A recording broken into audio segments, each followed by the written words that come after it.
Amid the chaos brought by Typhoon Kalmaegi, a miracle unfolds. A child, no older than 8, clings desperately to a branch in the middle of a raging river. The floodwaters twist and pull, each wave threatening to drag him under. Rescue teams can't reach him.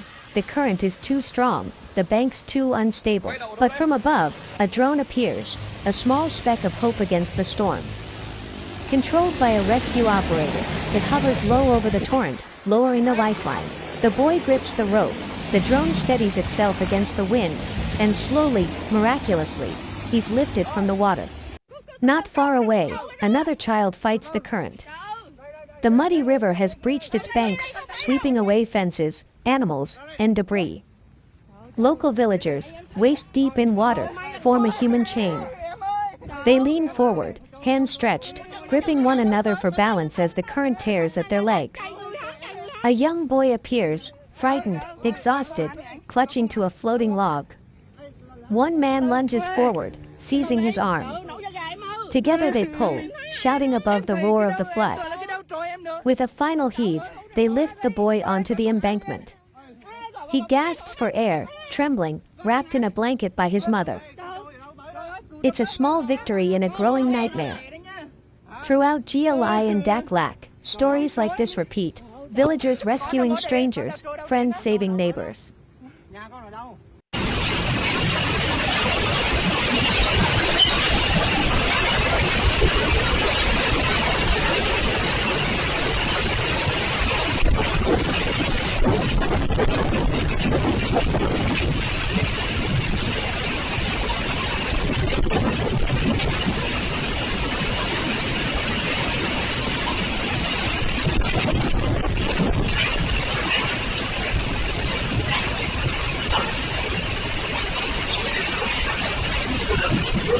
By afternoon, the storm has transformed the city into a watery maze.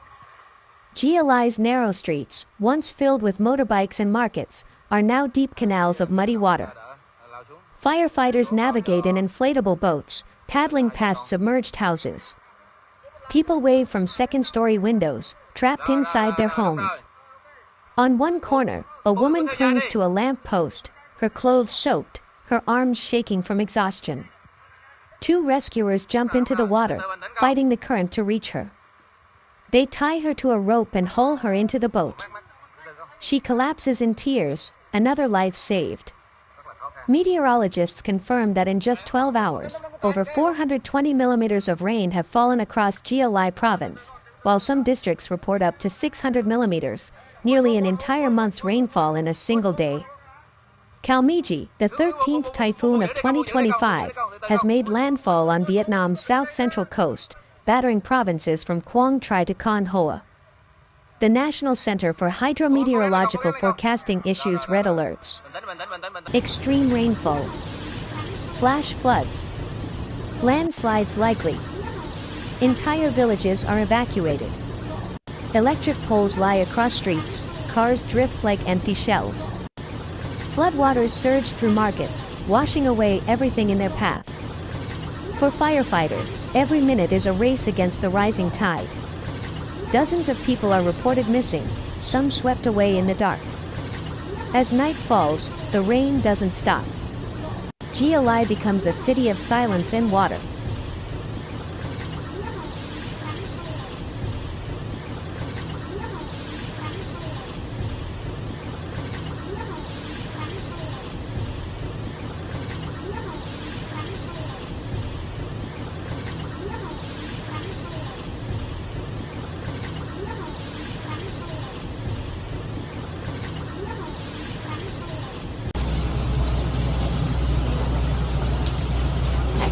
Cái này anh.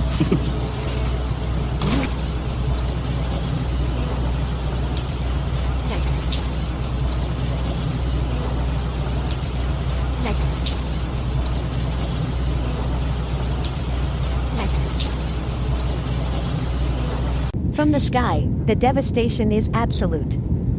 Helicopter footage shows an endless ocean where the city once stood.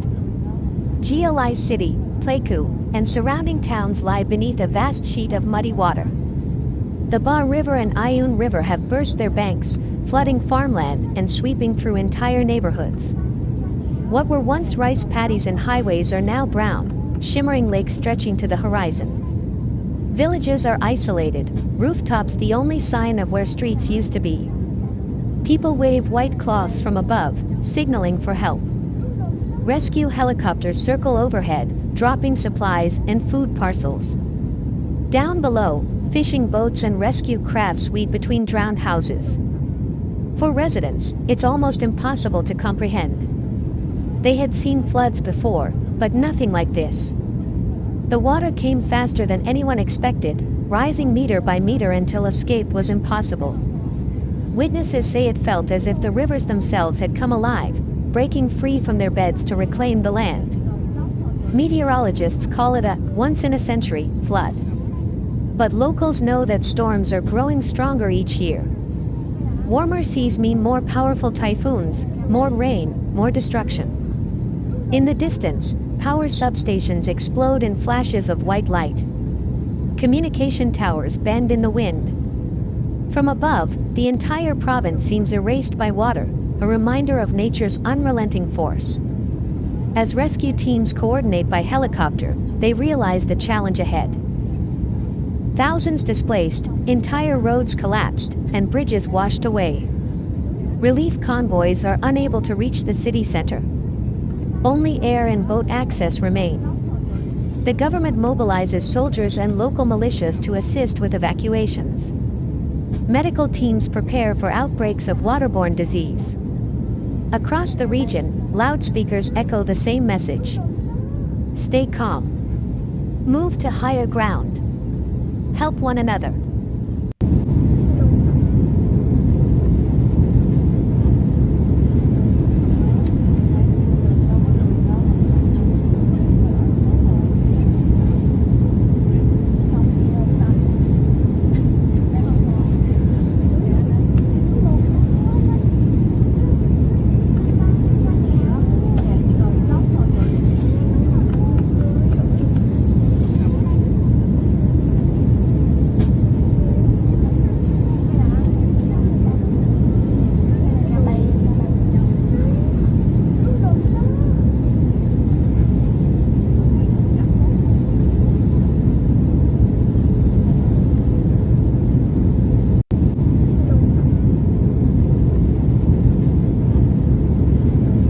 Three days after landfall, the waters still refuse to retreat.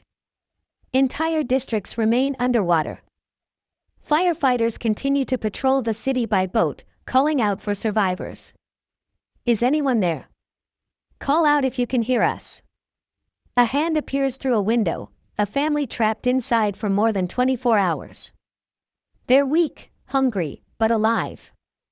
Rescuers break the glass, pulling them one by one to safety. All around, cars lie submerged, visible only by their roofs. Streetlights poke above the surface like the last reminders of what once was. A shopping mall stands half-flooded, its glass doors shattered. Inside, debris floats, chairs, clothing, even entire storefront signs. Electricity is down across much of the region. Food supplies run low. Hospitals run on generators, while volunteers deliver drinking water and rice by boat. Social groups and businesses donate what they can: fuel, blankets, dry clothes. Meteorologists warn that secondary floods could occur as mountain runoff adds to the deluge. In neighboring Dak Lak and Kon Hoa, landslides cut off highways. Entire hillsides crumble, burying parts of small villages. Despite exhaustion, rescue teams press on. Their boats, lit only by flashlights, glide through ghostly streets at night. They recover both the living and the lost, each mission a reminder of the storm's terrible toll. As the rain finally subsides, a quiet descends over the region. The scale of destruction becomes visible in full daylight. Drone footage reveals an endless landscape of ruin. Fields transformed into lakes, bridges snapped in half, houses lying in fragments. People wander through the wreckage in disbelief, searching for family photos, belongings, pieces of their lives. Children wade through muddy water with plastic bottles as makeshift flotation toys. Elderly men sit silently beside collapsed homes, staring at what once was their world. Over 10,000 homes are reported damaged or destroyed. Dozens remain missing. Authorities focus now on restoring electricity, reopening roads, and preventing disease outbreaks. But for many, the emotional scars will last far longer than the floodwaters. From the sky, the tragedy stretches to the horizon, Vietnam's heartlands, drowned in brown water, shimmering under a pale sun. And yet, amid the ruin, resilience endures. Communities begin rebuilding, stone by stone, hand by hand. Volunteers arrive with supplies. Neighbors share food and shelter. From the ruins, life begins again. As one survivor in Gia Lai said softly to a reporter, "The water took everything. But it did not take our will to stand back up." Typhoon Kalmaegi will be remembered as one of the most powerful storms to strike Vietnam in recent years, a warning of a changing climate and a testament to the strength of those who endure it. Across Gia Lai, Dak Lak, and the surrounding provinces, streets that once pulsed with life lay drowned beneath a layer of thick, muddy water. Stores stood open and empty, mannequins half submerged, shelves floating, the smell of earth and soaked wood filling the air. Neon signs flickered weakly above darkened shopfronts.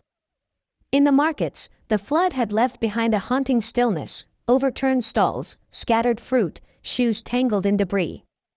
For many, the water receded, but the loss remained. Shop owners swept mud from their floors, counting the damage item by item. Children walked barefoot through what used to be playgrounds. The familiar sound of scooters was replaced by the soft lapping of water against walls. Typhoon Kalmaegi has left behind more than destruction, it has rewritten lives. In just 24 hours, over 600 millimeters of rain turned cities into rivers and dreams into survival stories. The once bustling heart of Pleiku became a mirror of the sky, endless reflections of loss and resilience. And yet, through the mud and ruin, a quiet determination spreads.